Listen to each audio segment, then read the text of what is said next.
Assalamualaikum warahmatullahi wabarakatuh.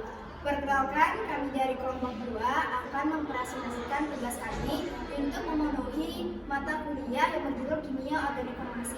Sebelum dari itu, izin kami untuk memperkenalkan diri terlebih dahulu. Perkenalkan, nama saya Syafira Lutfamalida dengan NIM 22020508. Perkenalkan, nama saya Suci Wulandari dengan NIM 22020509. Perkenalkan, nama saya Naila Kamalia Rihania dengan NIM 2202055074. Perkenalkan, nama saya Rimina Wardani NIM 2202055074. Oke, baiklah, selamat menonton. A. Konsep Arrhenius. 1. Asam adalah zat-zat yang mengandung sebuah proton dan memberikan sebuah proton dalam larutan air. Misalnya HCl, HNO3, dan H2SO4.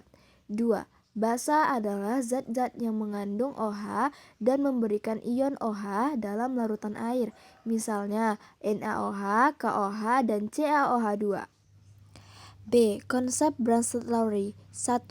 Asam adalah zat yang menghasilkan sebuah proton, sedangkan basa adalah zat yang menerima proton.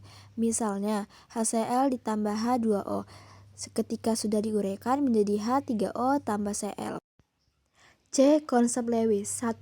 Asam adalah spesies yang menerima sepasang elektron, sedangkan basa adalah spesies yang mendonasikan sepasang elektron. Contohnya seperti BF3, BCl3, HSL3, dan Na+.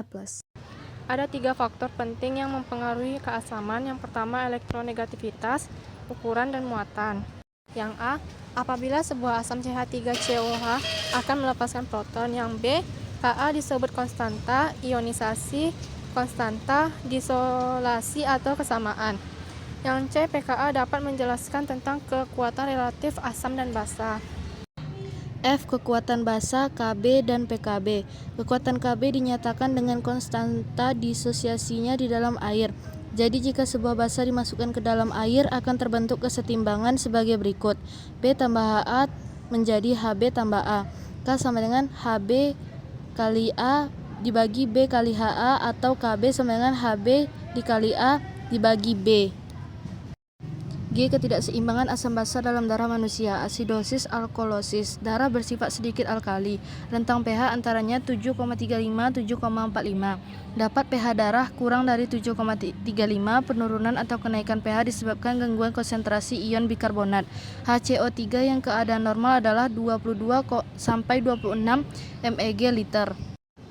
1. Hipoventilasi. Apabila pernapasan lebih pendek dari normal, jumlah CO2 yang dilepaskan tidak mencukupi. Dengan kata lain, terdapat peningkatan CO2 dalam darah.